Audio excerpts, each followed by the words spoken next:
Mind games by ICSI in CS exams. तो अब आपके एग्जाम को सिर्फ लास्ट 10-15 दिन बाकी है और आई एम श्योर आप 110% एफर्ट्स डाल के पढ़ाई कर रहे हो।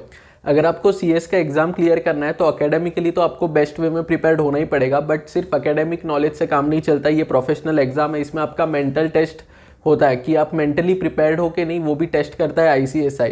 तो आज ये वीडियो में हम समझेंगे कि अकेडमिकली तो देखो हम काफ़ी टाइम से डिस्कस कर रहे हैं, study plan, study routine, study time table, subject wise strategy, सारा हमने डिस्कस ऑलरेडी कर लिया है। बट कैसे हमको मेंटली प्रिपेयर्ड रहना है फॉर वेरियस माइंड गेम्स जो ICSI खेलता है, वो आज हम समझेंगे ये वीडियो में। अब आप प्रैक्टिकली सोच के देखो, सिर्फ एकेडमिकली स्ट्रांग होने से अगर बच्चे CA CS और CMA बनते तो आज हर दूसरे घर में आपको कोई ना कोई CA CS CMA मिलता, बट ऐसा नहीं होता है। ये एग्जाम जितना आपको एकेडमिकली टेस्ट करते उतना ही आपको मेंटली भी टेस्ट करते हैं कि आप मेंटली प्रिपेयर्ड हो के नहीं है एग्जाम क्लियर करने के लिए। और एकेडमिकली कैसे प्रिपेयर करना है वो तो बहुत लोग बताते हैं, बट मेंटली कैसे प्रिपेयर्ड रहना है वो बहुत कम लोग बताते हैं, या फिर आई डोंट थिंक कि और कोई बता रहा है कि आपको मेंटली कैसे प्रिपेयर्ड रहना है ये सारे प्रोफेशनल एग्जाम के लिए। इसको अगर मैं आपको प्रैक्टिकली नंबर्स के साथ बताऊं तो सपोज 100 स्टूडेंट्स अपीयर कर रहे हैं कोई भी टर्म में, ICSI के एग्जाम के टर्म में 100 बच्चे एग्जाम दे रहे हैं, तो अब उसमें से 10 बच्चे तो पहले ऐसे ही होंगे जो ऐसे ही एग्जाम दे रहे हैं, मतलब उसका फ्रेंड CS कर रहा है, उसके घर वालों ने बोला CS करने इसलिए वो दे रहा है, तो वो सीरियसली नहीं दे रहा है, वो 10 को हटा दो।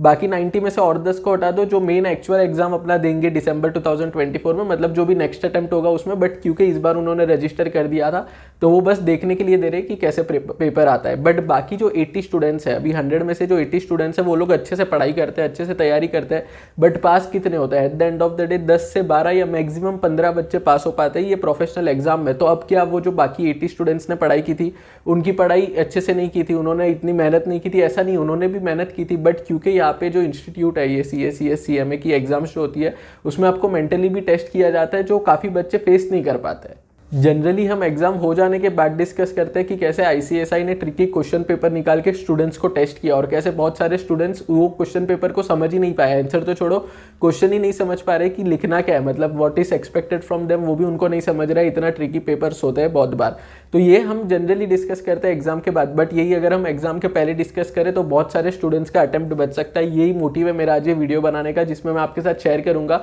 अलग अलग टिप्स एंड ट्रिक्स, जो मतलब जो अलग अलग ट्रिक्स है जो ICSI यूज करता है आपको टेस्ट करने के लिए, और कैसे उसको फेस करना है, उसका सॉल्यूशन क्या है वो भी डिस्कस करेंगे हम आज ये वीडियो में।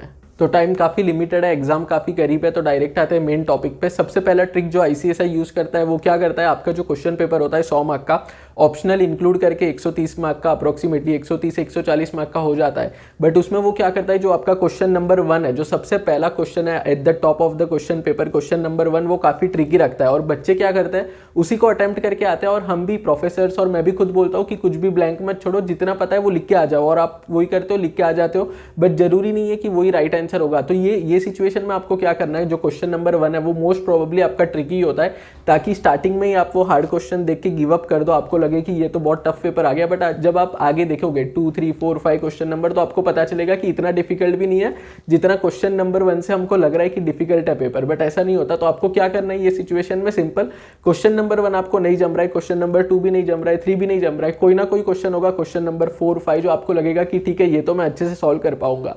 जो भी आपको लग रहा है जिसमें आपको ज्यादा कॉन्फिडेंस है कि आप अच्छे से सॉल्व कर पाओगे, वो आपको पहले सॉल्व करना है।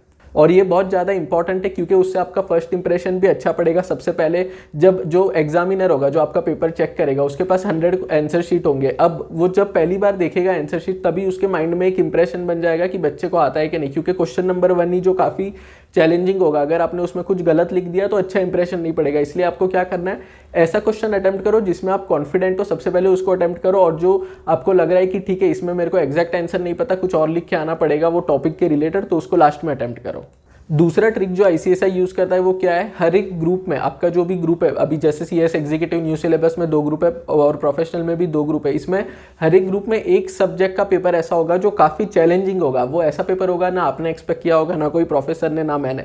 ऐसा पेपर होगा जिसमें वो कुछ out of the box he question पूछ देगा, बहुत ही सरप्राइजिंग पेपर होता है। बट इसके लिए हमको पहले से प्रिपेयर रहना है। यूजुअली होता क्या है कि हम अच्छे से प्रिपेयर करके जाते हैं, माइंड में हम बिठा देते हैं कि ठीक है अब हमने अच्छे से प्रिपेयर किया है तो एग्जाम भी अच्छा ही जाएगा, एग्जाम्स जाएंगे अच्छे। बट यहाँ पे बोलने का पॉइंट ये है कि एक पेपर ऐसा होगा, मैं आपको अभी एडवांस में बता रहा हूँ, पूरा हिस्ट्री देख लो, जितने भी CS के एग्जाम्स होते हैं, एक पेपर ऐसा होता है जो एकदम आउट ऑफ द बॉक्स आ जाता है। तो वो केस में आपको पैनिक नहीं करना है, आपको 100 मार्क्स का पेपर अटेम्प्ट करना है। अब आप सोच के देखो, कुछ ना कुछ बच्चे तो पास होंगे, राइट। मतलब जो भी 10, 12, 15% रिजल्ट आता है उतने बच्चे तो पास हो रहे हैं। तो वो बच्चे क्या करते हैं, जो रैंकर्स होते हैं वो क्या करते हैं, वो 100 मार्क्स का पेपर अटेम्प्ट करके आते हैं। अगर कोई आपको क्वेश्चन पूछ लिया CSR के रिलेटेड जो आउट ऑफ द बॉक्स है, जिसका आंसर आपको नहीं पता, तो आपको वो टॉपिक के बारे में लिख के आना है। यहाँ पे ICSI यही टेस्ट कर रहा है आपको कि जब आप क्वालिफाइड कंपनी सेक्रेटरी बन जाओगे, जब आप बोर्ड रूम में जाओगे, जब डायरेक्टर आपसे कोई क्वेश्चन पूछेगा, तब आप डायरेक्टर को अगर आंसर नहीं आता तो ये नहीं बोल सकते कि ये तो मेरे सिलेबस में नहीं था, इसका आंसर मुझे नहीं आता। आपको आपका माइंड यूज करके कुछ ना कुछ आंसर देना पड़ेगा। और अगर आपको आंसर नहीं पता एग्जैक्ट, तो आपको उनको कुछ पॉइंट बताना पड़ेगा, बाद में आपको एक कॉम्प्रिहेंसिव आंसर उनको देना पड़ेगा एट अ लेटर स्टेज।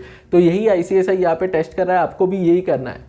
तो मेंटली प्रिपेयर रहो कि हर एक ग्रुप में से एक पेपर एटलीस्ट एकदम ऐसा आएगा कि आउट ऑफ द बॉक्स रहेगा, उसको आपको 100 मार्क्स का अटेम्प्ट करना है। बाकी पेपर्स में आपको ज़्यादा स्कोर करना है, उससे सेट ऑफ हो जाता है। और जो ज़्यादा डिफिकल्ट पेपर होता है उसमें यूजुअली देखा जाता है कि मार्क्स ज़्यादा उसी में आते हैं, क्योंकि चेकिंग उसमें थोड़ा ईजी हो जाता है। जो तीसरा तरीका है जिससे मेंटली टेस्ट करता है आपको ICSI, वो ये है कि कोई और सब्जेक्ट का पेपर होगा बट उसमें क्वेश्चन कोई और सब्जेक्ट का होगा। जैसे एग्जाम्पल, अगर आपका CMSL का पेपर है तो उसमें कंपनी लॉ का क्वेश्चन पूछ देगा ICSI। ये तो आपने अभी तक ऑब्जर्व कर दिया होगा। अगर आप प्रोफेशनल में हो तो आपको पता होगा कि एग्जीक्यूटिव में ऐसा हो चुका है।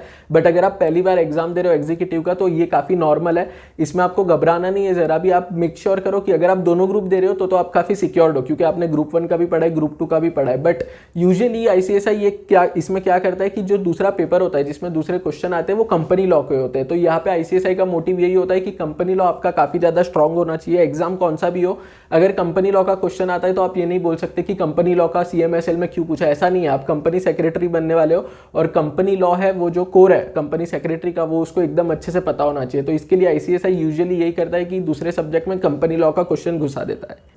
तो सॉल्यूशन इसका यही है कि हो सके तो दोनों ग्रुप साथ में दे दो, प्रोफेशनल एग्जीक्यूटिव का दोनों का। बट अगर फॉर सम रीजन आप एक एक ग्रुप करके दे रहे हो तो भी कोई टेंशन की बात नहीं है। मेक श्योर करना कि कंपनी लॉ आपका स्ट्रांग है। अब जो फोर्थ ट्रिक है जो ICSI यूज करता है आपको टेस्ट करने, वो क्या है कि जो सब्जेक्ट के अंदर बाइफर्केशन होता है। यहाँ पे अब मैं आपको एक प्रैक्टिकल एग्जांपल दे देता हूँ। CMSL सब्जेक्ट है CS एग्जीक्यूटिव का, capital market and securities law. अब एज पर ICSI उन्होंने एक बाइफर्केशन दिया है कि 40 मार्क का वो पूछेंगे आपको कैपिटल मार्केट का और 60 मार्क्स का पूछेंगे सिक्योरिटीज लॉ का। अब इसमें बच्चे क्या सोचते हैं कि वो काफी ज्यादा स्मार्ट है, वो क्या सोचेंगे सिक्योरिटीज लॉ का जो पोर्शन है 60 मार्क का, सिर्फ वो अच्छे से पढ़ के जाएंगे, 60 में से 40 का वो टारगेट रखेंगे। और फिर सोचेंगे जो कैपिटल मार्केट है उसमें ऊपर से रीड कर देंगे, 5-10 मार्क तो आ ही जाएगा। तो सिर्फ जो 60 मार्क्स का पोर्शन है वो पढ़ के बच्चे टारगेट रखते हैं कि हम पास हो जाएंगे। बट यहाँ पे ही ICSI गेम कर लेता है आपके साथ। यहाँ पे ICSI क्या करता है कि आपको जो वो बाइफर्केशन है, जैसे 60 और 40 का बाइफर्केशन है, जो कैपिटल मार्केट का सेक्शन होगा उसमें से वो 70 मार्क्स का पूछ लेगा, जबकि जो 60 मार्क्स एलोकेटेड थे सिक्योरिटीज लॉ को। तो आपको क्या करना है, जो भी ऐसे सब्जेक्ट है जहाँ पे सब्जेक्ट के अंदर मार्क्स का बाइफर्केशन है, वो आपको वो हिसाब से स्ट्रेटेजी बना के पढ़ना है, उसमें कोई गलती नहीं है। बट आपको मेक श्योर करना है कि अगर कोई पर्टिकुलर सेक्शन में से ज़्यादा मार्क्स का आ जाए तो ऐसा आपको नहीं करना है कि एक सेक्शन पे हमने एकदम अच्छे से ध्यान दिया कैपिटल मार्केट पे और सिक्योरिटीज लॉ को अच्छे से नहीं पढ़ा, ऐसा नहीं आपको करना है। आपको दोनों सेक्शन पे इक्वली ध्यान देना है। अब जो लास्ट ट्रिक है जिससे ICSI आपको टेस्ट करता है मेंटली, वो भी काफ़ी पॉपुलर है, काफ़ी पुराना ट्रिक है बेसिकली। इसमें क्या होता है कि अब बहुत सारे स्टूडेंट्स ऐसे होते हैं कि जिसके पास अगर कम टाइम होता है तो वो क्या करते हैं, या फिर जिसको शॉर्टकट यूज़ करना होता है वो क्या करते हैं, स्कैनर लेते हैं, स्कैनर से देखते हैं कि कौन से चैप्टर्स इंपॉर्टेंट है। 4, 5, 6, 7, 8 चैप्टर आइडेंटिफाई कर लेते हैं जिसमें हमेशा 70-80 मार्क का आता है, सिर्फ उतना ही पढ़ के जाता है। अब स्कैनर देख के आइडेंटिफाई करना, इवेल्युएट करना, इसमें कुछ गलती नहीं है। बट सिर्फ उसी चैप्टर्स को पढ़ के जाना जिसमें से यूजुअली ज़्यादा मार्क्स का आता है, बाकी चैप्टर्स को छोड़ देना, ये गलत है। तो ICSI क्या करता है, कोई ऐसा 1-2 चैप्टर होगा जिसमें से लास्ट 3-4 अटेम्प्ट में से मैक्सिमम 5-10 मार्क का क्वेश्चन आया होगा, या बहुत सारे अटेम्प्ट में तो वो चैप्टर में से एक भी क्वेश्चन नहीं आया होगा। वो चैप्टर में से अचानक वो एक पर्टिकुलर अटेम्प्ट में 20-25 मार्क का आपका क्वेश्चन डाल देगा और वहीं पे बच्चा फंस जाता है। वो चैप्टर स्टूडेंट को लगा होगा स्कैनर देख के कि ये चैप्टर में से तो बहुत अटेम्प्ट में क्वेश्चन ही नहीं आया है, जब आया है तब भी 5 मार्क का आया, तो मैं काम करता हूँ इसको छोड़ दूंगा, ऑप्शनल वाला जो सेक्शन होगा, जो ऑप्शनल आपको क्वेश्चंस मिलते हैं उसमें ये निकल जाएगा। बट ऐसा नहीं होता। ICSI हर एक पर्टिकुलर अटेम्प्ट में कोई ना कोई ऐसा चैप्टर उठाता है जो पिछले 3-4 अटेम्प्ट में जिसमें से उसने क्वेश्चन नहीं पूछे थे, बट इस बार वो 20-25 मार्क का क्वेश्चन उसी में से पूछ देगा। तो आपको स्कैनर देखना है, इवेल्युएट करना है, बट ऐसा नहीं करना है जो इंपॉर्टेंट चैप्टर से उसी पे ध्यान दे रहे हो। जो चैप्टर में से क्वेश्चन नहीं आया है पिछले 2-3 अटेम्प्ट में, 3-4 अटेम्प्ट में, उसको आपको छोड़ना नहीं है, उसको भी आपको इक्वली ध्यान देना है। तो ये था कुछ ट्रिक्स जो यूज करके आपको ICSI मेंटली टेस्ट करता है। आई होप ये सारी जो मैंने आपको बताया, जो भी पॉइंट्स है, जो ट्रिक्स है जिससे मेंटली आपको टेस्ट करता है ICSI, उसका आप ध्यान रखोगे और 110% एफर्ट्स डाल के एग्जाम के लिए बेस्ट वे में प्रिपेयर करोगे। अगर आपको आज का ये वीडियो अच्छा लगा हो तो वीडियो को लाइक कर देना और thank you very much for watching.